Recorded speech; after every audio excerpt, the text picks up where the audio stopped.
بسم اللہ الرحمن الرحیم۔ السلام علیکم ناظرین، آج کے اس ویڈیو میں ہم آپ کو بتائیں گے اللہ نے آسمان کے بنانے کے بعد کس کو پیدا کیا۔ حضرت آدم علیہ السلام کو آدم کیوں کہتے ہیں؟ حضرت آدم علیہ السلام کی پسلی سے اللہ تعالیٰ نے عورت کو کس طرح پیدا کیا؟ حضرت آدم علیہ السلام اور اماں حوا رضی اللہ تعالیٰ عنہا کی شادی کیسے ہوئی؟ اور اللہ تعالیٰ نے حضرت آدم علیہ السلام کی شادی کا حق مہر کون سا رکھا؟ اور شیطان نے عورت کے ذریعے حضرت آدم علیہ السلام سے اپنی دشمنی کا بدلہ کس طرح لیا؟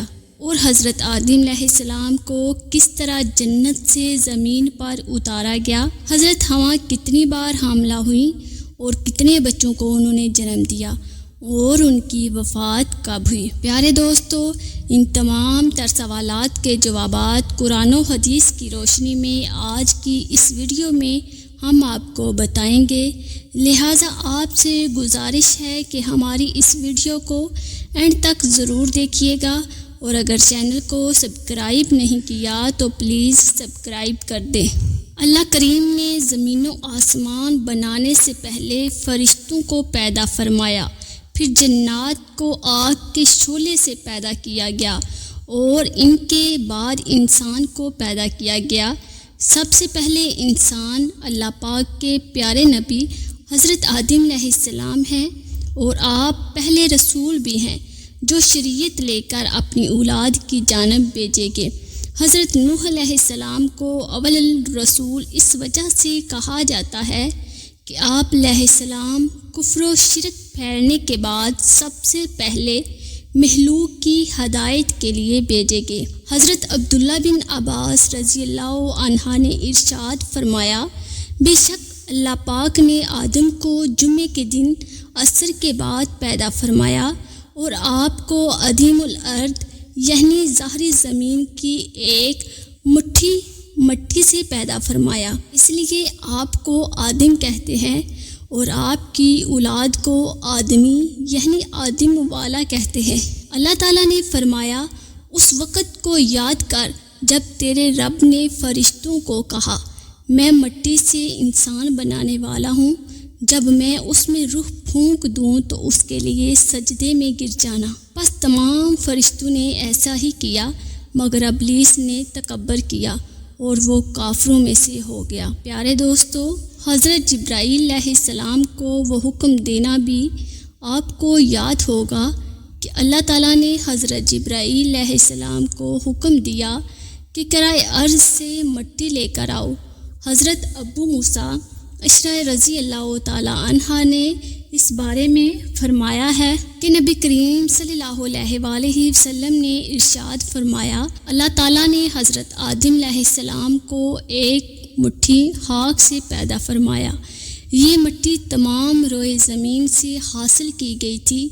یہی وجہ ہے کہ حضرت آدم علیہ السلام کی نسل میں مختلف رنگ و زبان کے لوگ پائے جاتے ہیں۔ تخلیق آدم کے بعد جب حضرت آدم علیہ السلام جنت کے اندر تشریف لائے تو جنت میں اللہ تعالیٰ کی تمام تر نعمتیں موجود تھیں، لیکن اس کے باوجود بھی حضرت آدم علیہ السلام جنت کے اندر تنہائی محسوس کرنے لگے اور اداس رہنے لگے، تو اللہ تعالیٰ نے حضرت آدم علیہ السلام کی اداسی اور تنہائی کو دور کرنے کے لیے حضرت اماں حوا رضی اللہ تعالیٰ عنہ کو پیدا کیا۔ حضرت ابن عباس رضی اللہ تعالیٰ عنہ روایت کرتے ہیں کہ حضرت آدم علیہ السلام ایک دن جنت میں سو رہے تھے کہ اللہ تعالیٰ نے ان کی چھوٹی پسلی سے حضرت حوا رضی اللہ تعالیٰ عنہ کو پیدا فرما دیا۔ جب حضرت آدم علیہ السلام نیند سے بیدار ہوئے تو حضرت آدم علیہ السلام نے اپنے پاس ایک عورت کو پایا جو کہ ان سے ملتی جلتی مخلوق تھی۔ پیارے دوستو، روایت میں آتا ہے کہ جب حضرت آدم علیہ السلام نے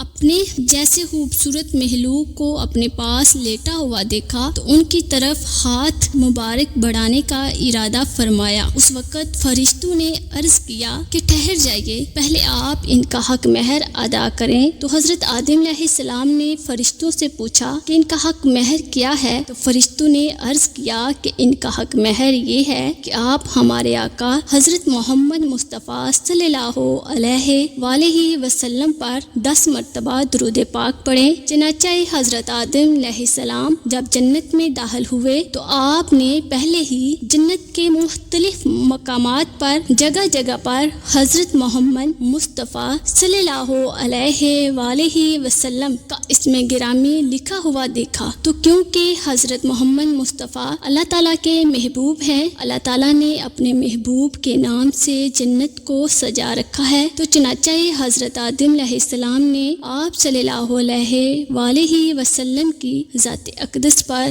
درود پاک پڑھا، اور اس طرح حضرت آدم علیہ السلام اور اماں حوا رضی اللہ تعالی عنہا کا نکاح ہوا۔ پیارے دوستو، روایت میں آتا ہے کہ حضرت آدم علیہ السلام اور اماں حوا رضی اللہ تعالی عنہا 60 سال تک جنت میں رہے۔ حضرت آدم علیہ السلام اور اماں حوا رضی اللہ تعالی عنہا جتنا عرصہ بھی جنت میں رہے، اس عرصے کے دوران ان دونوں میں جنت میں کسی بھی مقام پر جانے کی کوئی پابندی نہ تھی سوائے شجرہ ممنوعہ کے۔ جنات میں ایک ایسا درخت تھا جس کا پھل کھانے سے اللہ تعالیٰ نے منع فرمایا تھا۔ ادھر شیطان مردود کو حضرت آدم علیہ السلام سے بدلہ لینے کا موقع مل گیا، چنانچہ شیطان مردود حضرت آدم علیہ السلام سے بدلہ لینے کے لیے دن رات کوششیں کرنے لگا۔ شیطان مردود کی شدید خواہش تھی کہ حضرت آدم علیہ السلام اللہ تعالیٰ کی نافرمانی کریں اور سزا کے مستحق اقرار پائیں۔ پھر شیطان مردود نے ان دونوں کے درمیان وسوسے ڈالنے شروع کر دیے۔ پیارے دوستو، روایت میں آتا ہے کہ حضرت آدم علیہ السلام اور اماں حوا رضی اللہ تعالی عنہا کا لباس جنتی لباس تھا، اور ان دونوں کے سروں پر تاج بھی تھا، اور ایک دوسری روایت میں آتا ہے کہ حضرت آدم علیہ السلام اور اماں حوا رضی اللہ تعالی عنہا کا لباس جنتی درختوں کے پتے تھے جن سے ان کا ستر ایک دوسرے سے پوشیدہ تھا۔ اب شیطان روز ان دونوں کے دلوں میں یہ وسوسہ ڈالتا، چنانچہ شیطان ایک دن حضرت آدم علیہ السلام اور اماں حوا رضی اللہ تعالی عنہا سے کہنے لگا کہ تمہارے رب نے تم دونوں کو اس درخت کے پھل کھانے سے اس لیے منع کیا کہ کہیں تم لوگ یہ پھل کھا کر ہمیشہ ہمیشہ کے لیے زندہ رہنے والے نہ بن جاؤ، کہیں تم لوگ فرشتے نہ بن جاؤ۔ چنانچہ شیطان کی یہ شیطانی باتیں سن کر حضرت حوا رضی اللہ تعالی عنہا سوچنے پر مجبور ہو گئیں کہ آخرکار اللہ تعالیٰ نے ہمیں اس پھل کھانے سے منع کیوں فرمایا ہے، جبکہ جنت میں اور کسی بھی مقام پر جانے سے یا کوئی بھی چیز کھانے سے منع نہیں کیا گیا۔ شیطان مسلسل حضرت اماں حوا رضی اللہ تعالی عنہا پر وار کرتا رہا، اور پھر آخرکار شیطان مردود کی کوششیں رنگ لے آئیں۔ ایک دن حضرت حوا رضی اللہ تعالی عنہا حضرت آدم علیہ السلام سے کہا کہ ہم اس شجرہ ممنوعہ کا ذرا سا حصہ کھا کر تو دیکھیں، آخرکار اس میں کون سا راز چھپا ہے جس کی وجہ سے اللہ تعالیٰ نے اس درخت کا پھل کھانے سے منع فرمایا ہے۔ شروع میں تو حضرت آدم علیہ السلام نے مکمل طور پر حضرت حوا رضی اللہ تعالی عنہا کو اس درخت کا پھل کھانے سے منع فرما دیا، لیکن پھر حضرت حوا رضی اللہ تعالی عنہا کے مسلسل اصرار پر حضرت آدم علیہ السلام اور حضرت حوا رضی اللہ تعالی عنہا اس شجرہ ممنوعہ کا پھل کھانے لگے۔ ان دونوں نے ابھی پوری طرح اس کو چکھا بھی نہ تھا کہ ان دونوں کی شرمگاہیں ایک دوسرے پر ظاہر ہو گئیں۔ اس وقت حضرت آدم علیہ السلام اور حضرت حوا رضی اللہ تعالی عنہا بہت پریشان ہوئے، اپنی شرمگاہوں کو چھپانے کے لیے جنت کے پتوں کا استعمال کرنے لگے تاکہ جنت کے پتوں کے ذریعے وہ اپنی شرمگاہوں کو چھپا سکیں۔ جیسے ہی ان دونوں نے اس شجرہ ممنوعہ کا پھل چکھا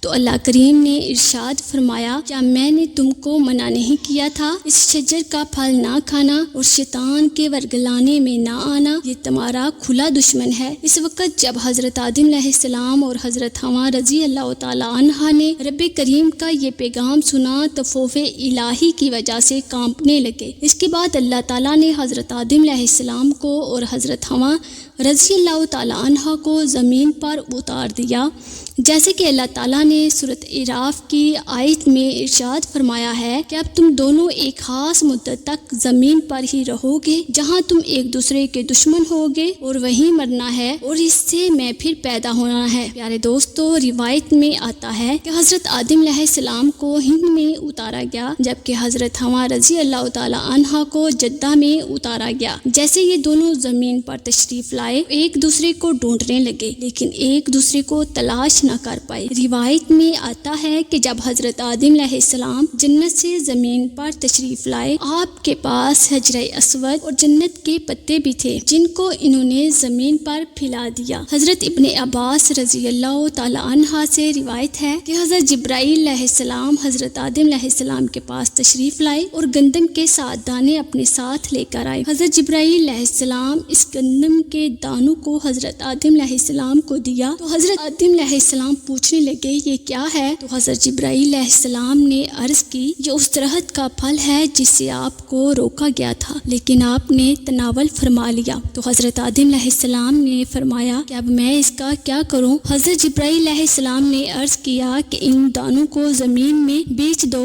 حضرت علامہ بن ابن کثیر لکھتے ہیں حضرت آدم علیہ السلام سے جو خطا ہوئی تو حضرت آدم علیہ السلام اس خطا کی معافی کے لیے اللہ کی بارگاہ میں ایک کثیر عرصے تک روتے رہے اور اللہ تعالیٰ سے اپنی خطا کی معافی مانگتے رہے۔ چنانچہ ایک دن اللہ تعالیٰ کو حضرت آدم علیہ السلام کی گریہ زاری پر رحم آیا تو اللہ تعالیٰ نے حضرت جبرائیل علیہ السلام کو حضرت آدم علیہ السلام کی طرف بھیجا کہ جاؤ اور حضرت آدم علیہ السلام کو معافی کی خوشخبری سناؤ۔ جب حضرت جبرائیل علیہ السلام نے آ کر حضرت آدم علیہ السلام کو اللہ تعالیٰ کا یہ پیغام پہنچایا کہ اللہ تعالیٰ نے آپ کی خطا کو معاف فرما دیا ہے تو حضرت آدم علیہ السلام بہت زیادہ خوش ہوئے اور اللہ تعالیٰ کی بارگاہ میں بھی سجدہ شکر ادا کرنے لگے۔ پھر اس کے بعد حضرت آدم علیہ السلام کو لے کر حضرت جبرائیل علیہ السلام مکہ مکرمہ میں آئے جہاں پر حضرت آدم علیہ السلام نے خانہ کعبہ کی بنیاد رکھی اور حجرہ اسود کو کعبے کی دیوار میں نصب کیا۔ پھر اس کے بعد حضرت آدم علیہ السلام نے کعبے کے ارد گرد طواف فرمایا۔ جب آپ طواف سے فارغ ہوئے تو حضرت جبرائیل علیہ السلام حضرت آدم علیہ السلام کو لے کر جبل عرفات کی طرف لے گئے۔ وہاں پر آپ کی ملاقات حضرت حوا رضی اللہ تعالی عنہا سے ہوئی لیکن طویل عرصے کی جدائی کی وجہ سے اور جسمانی بناوٹ کی تغیرات کی وجہ سے آپ ایک دوسرے کو پہچان نہ سکے۔ پھر حضرت جبرائیل علیہ السلام نے ان دونوں کا تعارف کروایا۔ اس وقت آپ دونوں بہت خوش ہوئے اور حوا کو پہلی بار مہواری بھی ہوئی۔ اما حوا کے بارے میں یہ بات آتی ہے کہ وہ 20 بار حاملہ ہوئی اور 40 بچوں کو جنم دیا۔ آپ کی وفات آدم علیہ السلام کے 1 سال بعد ہوئی اور انہیں ان کے دربار میں پردہ حق کیا گیا۔ اب اختلاف جو دفن کے بارے میں آتا ہے اس میں یہ ہے، بعض نے کہا کہ حوا جدہ پر اتری اور وہیں پر مدفن ہوئی اور ایک قول کے مطابق اسے اس لیے جدہ کا نام دیا گیا۔ بعض نے کہا حضرت آدم علیہ السلام کے ساتھ دفن ہوئی۔ اب ان تمام تر واقعات میں سچائی اور حقیقت کو تو تاریخ کے ماہرین ہی بتا سکتے ہیں لیکن یہ وہ تمام تر چیزیں ہیں جو کہ حقیقت کے قریب ترین ہیں اور جو مختلف روایت میں موجود ہیں جن کے بارے میں ہم نے آپ سے شیئر کیا۔ امید ہے کہ آج کی ویڈیو آپ کو پسند آئی ہوگی۔ شکریہ۔